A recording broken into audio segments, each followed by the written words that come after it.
A newly unearthed audio of Donald Trump from 2020 was just obtained by ABC News and released to the public, and it is devastating for Trump and his campaign. In this audio, Trump can be heard praising Governor Tim Walz and his handling of the George Floyd protest in 2020. Now, this is really important for two main reasons. Of course, number one, Tim Walz is now Kamala Harris's running mate, but number two, Donald Trump and the Republicans have been trying to frame Kamala Harris and Tim Walz as radical left Democrats who don't care about America.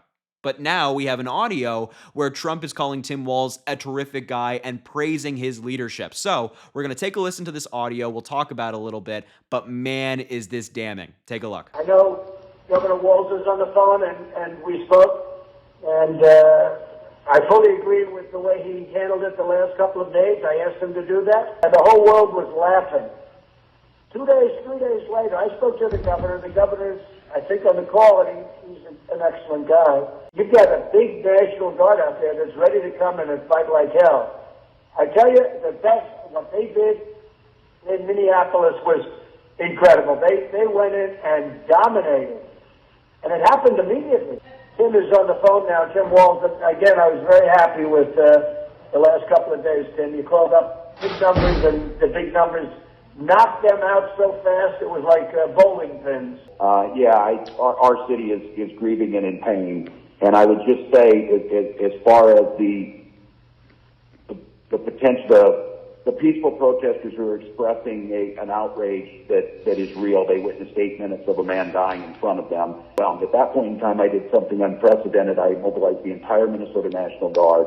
And that's what the president was alluding to with the size of the force was capable. But I think, again, Mr. President, you asked on explaining this, I would just say, it's going to be very difficult. There are bad actors in this, but there is such a legitimate anger. Our real dilemma here is the transition back is to the catalyst that sparked this across the country, and that was what happened with the Minneapolis Police Department. So what we did is a lot of this, what you saw yesterday, was engaging civic leaders and the peaceful protests. And I would just close with, I think the guidance is you got to get a handle on it with that force. That is absolutely correct. And then the transition in the next phase is trying to get those spaces for the peaceful protest. And I'm having to do things that we have to look at of how do we get reforms. But, Tim, it showed the incredible difference between your great state yesterday and the day before compared to the first few days, which was just absolutely. Never seen Absolutely. A police force and take it over. And I don't blame you. I blame you. Yeah. Wow. I mean, that just completely demolishes the arguments that Donald Trump has been trying to make about Governor Tim Walz. Now, I actually wrote down some quotes from this audio that really stuck out to me and caught my ear. For example, quote, "He's an excellent guy," Trump said about Tim Walz. Or, quote, "What they did was incredible," referencing Tim Walz and the National Guard. Or, how about this? He was, quote, "very happy with his handling of the protest." And finally, Trump said near the end of the audio, quote, "Tim, it showed the incredible difference between your great state." Interesting. But, as we know, in the past 24 hours or so, Donald Trump has been on Truth Social, his surrogates have been on Fox News, saying that Tim Walz is a radical left Democrat. And, for example, immediately after Tim Walz was announced as Kamala Harris's running mate, the Trump campaign sent out this fundraising email saying, "Tim Walz would be the worst VP in history, even worse than dangerously liberal and crooked Kamala Harris. He'll unleash hell on earth," in all caps, "and open up our borders to the worst criminals imaginable. He'll rubber stamp Kamala's green news scam and light trillions of dollars on fire. But the real killer, he's already pulled in millions in dirty cash to buy the White House." I just find that last line ironic, given that Donald Trump's entire campaign is funded by a bunch of billionaires, but I digress. It's not the main point. So Trump and his Fox News buddies and his Republicans have been pouring millions of dollars into this messaging surrounding Governor Tim Walz, that he's a radical, that he's an extreme left Democrat, that you have to be careful about him. He's going to do all these terrible things. But now we know what Donald Trump actually thinks about Tim Walz, that he's a terrific guy, that he's actually pretty good at his job. He's pretty good at being a leader. He's great at legislating. That's what Trump actually thinks, but he has to put on the facade for this campaign. And this is not the first time that something like this has happened to Donald Trump. I mean, recently as well. We all know that he's been doing the same to Kamala Harris. He's been giving her the same treatment, saying that she's a radical left Democrat, that she's going to destroy America. But we also learned recently that Donald Trump actually donated to Kamala Harris's campaign when she was district attorney and running for Attorney General of California. You can take a look at this article on your screen from CBS News. Trump donated to Kamala Harris's campaign when she was California Attorney General. Surprise, surprise, isn't it? And then it goes on to say, campaign finance records show Donald Trump donated twice to re-elect Kamala Harris as the Attorney General of California. Not once, twice. Records show Trump made a $5,000 donation in 2011, months after he was first sworn in, and another $1,000 donation in 2013, 1 year before she was re-elected for a second term. Now, Kamala Harris actually ended up giving away that money to a bunch of civil rights groups because she doesn't want to accept money from Donald Trump. Who would? And then also the article also says that Trump's daughter, Ivanka Trump, made a $2,000 donation as well to Kamala Harris's campaign for Attorney General. And here is the check on your screen for $5,000 made out to her campaign, re-elect Attorney General Kamala D. Harris. Now, that's just rather ironic, isn't it? Because both of these people he's labeled as radical left, extreme Democrats, he's either donated to or has complimented, give him the highest degree of compliments, that he's a terrific guy, that he's been amazing and all this stuff.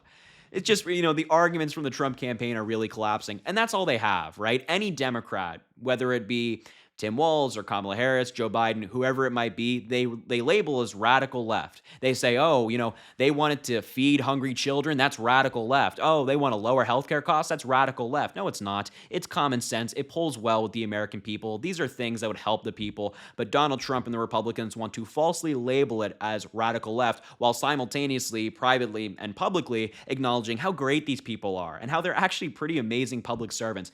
And you know what? Pete Buttigieg, Secretary Pete, who I hope is in a Kamala Harris cabinet, really actually summed this up well on MSNBC last night. He was asked about the attacks towards Tim Walz and Kamala Harris from Trump and the Republicans, saying that they're radical left.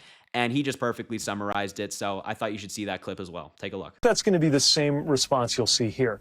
Of course, they're trying to say that he's too far left. They say that about literally any Democrat running against literally any Republican. If it was Joe Manchin, they'd be saying the same thing because it's all they know how to say. Of course, that'll be refuted, and we'll remind everybody that, if you think, making sure that everyone in Minnesota had paid family leave, as he's done, if you think that's too far left, you can go around saying that, but vast majority of Americans think that's a good idea. So, yes, you can do the point-by-point answer. We'll do the fact-checking. But I think it's going to be really important not to take the bait, because they will try to redirect the conversation toward whatever is darkest and most divisive most out of that same old playbook that we've seen again and again and again. But you can see how tired Americans are of that playbook and how energized people are. I mean, that rally, I just caught a few minutes of it, but off the charts energy there. So you can see that Americans are ready for something different. And I think, the more the Trump campaign flails in that old, dark, divisive mode, yeah, they'll grab some attention here and there for whatever outrageous claims they make about our ticket. But I don't think a lot of it's going to stick, because none of it's true. And maybe most importantly, because I think people are just kind of bored with that sort of thing. Yeah, I mean, that's very well said, right? Like, whether it's Joe Manchin or your average centrist Democrat or someone like Tim Walz or Kamala Harris or Joe Biden, whoever it may be in the Democratic Party, the Republicans are always going to label them as radical left because it's all they know. They really don't have any other attacks other than that. They can't hang on policy. They can't talk about the real issues. They have no substance. So they have to go back to the same old and tired talking point every single time. We've heard it every single election. Donald Trump in 2020 said that if Joe Biden gets elected, he's going to turn America into a communist nation and it's going to get destroyed. So we're all still kind of looking around saying, well, where's all this communism they told us was going to come around? It's not happening because the Democratic Party doesn't support that. We've never been that. But the Republicans want to label the Democrats as that.